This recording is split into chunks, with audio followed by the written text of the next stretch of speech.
Depuis quelques mois, un immense terrain, en face du parc des Chantraines et à côté du RERC de Gennevilliers, est en friche. La raison est simple. Dans quelques temps, un nouveau quartier va sortir de terre à cet endroit. 1500 logements, une école, un gymnase, des commerces, et tout ça entouré de végétation. Voici le programme de ce nouveau lieu. Vu la grandeur de la tâche, le quartier sera divisé en 3 phases, un peu comme le centre-ville en face de la mairie. Il y a une première phase de 500-520 logements qui est prévue, qui doit sortir à l'horizon 2027. Étant entendu que dans cette première phase, ce qui est ciblé donc, c'est à la fois la livraison de logements et l'ouverture du groupe scolaire.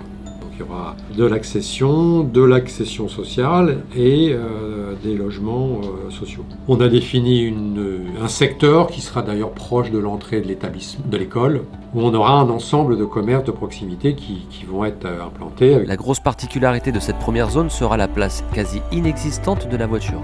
Il n'y aura pas de parking souterrain, mais un autre type de stationnement. Il va y avoir un parking silo, un parking en ouvrage, un bâtiment en fait. On sort complètement de la logique où j'ai un immeuble avec son parking en sous-sol. Pour ce quartier-là, ce n'est pas l'option qui a été retenue. Les gens iront garer leur voiture dans ce parking silo. On perd peut-être en contrainte parce qu'il faut aller garer sa voiture jusque dans le parking silo. Mais l'idée, c'est d'essayer de ne pas s'en servir tous les jours de sa voiture. Et puis surtout, dans le quartier où on va habiter, on aura du silence, on aura plus de végétaux, on aura plus de possibilités d'être à vélo, d'être à pied, etc. Le début des travaux est prévu pour le premier semestre 2025, avec une ouverture espérée de l'école et de certains logements à la fin de l'été 2027, pour la première phase. Pour les autres tronçons, les dates ne sont pas encore arrêtées.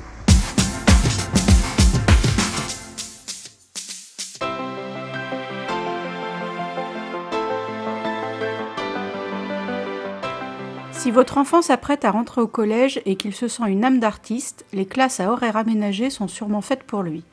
Elles concernent 4 domaines. La musique, ce sont les chammes instrumentales à Pasteur et au conservatoire.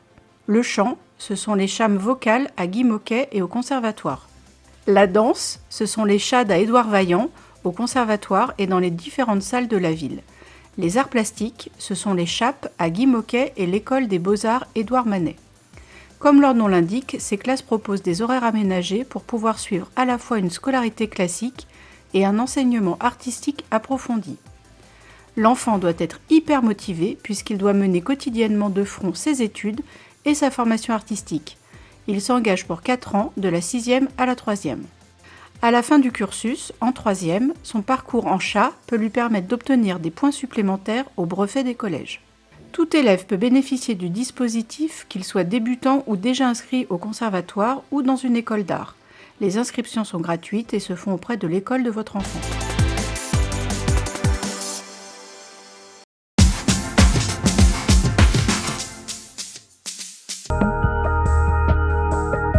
Actualité oblige, Magic était cette année consacré au JO. L'idée, c'est de valoriser en tout cas l'esprit d'équipe parce que c'est des groupes qui vont justement ensemble arriver à un résultat. C'est de leur faire remplir donc un questionnaire, de leur donner un petit diplôme et de prendre en photo leur réalisation puisque d'ici 2 semaines, il y aura un jury qui se réunira et qui justement sélectionnera les vainqueurs. Autre nouveauté cette année, Magic n'a duré que 3 jours au lieu d'une semaine. Une manière pour le club ado de passer le flambeau en douceur. C'est la dernière année que le club ado porte Magic d'un point de vue technique et logistique et donc ça sera le Jardin des Maths. Donc le Jardin des Maths est l'association qui justement on va dire porte Magic mais en même temps qui est représentée par les fondateurs de cet événement. Et l'idée c'est de mener des mini Magic à l'intérieur du Jardin des Maths et d'avoir un temps fort avec Magic dans l'année. Que les fans se rassurent, Magic conserve malgré tout sa vocation. C'est leur faire découvrir aussi notre façon d'appréhender les mathématiques avec une forme un peu ludique, donc pour leur montrer aussi que c'est utile dans d'autres matières et que c'est pluridisciplinaire, pour donner du sens. Et ici, on apprend, on s'amuse. Ça leur permet de comprendre des choses. Ils mettent du jeu, ça les change de l'activité avec leur manuel et leur cahier. Ils sont dans quelque chose qui leur parle et donc oui, du coup ça leur plaît et ça les motive. Et en général, quand on arrive en classe, ils font les liens très vite avec les activités qu'ils ont fait à Magic ou au Jardin des mathématiques qui existe aussi sur la ville. Ça apporte aux élèves un regard différent sur les mathématiques, une façon différente d'appréhender les notions.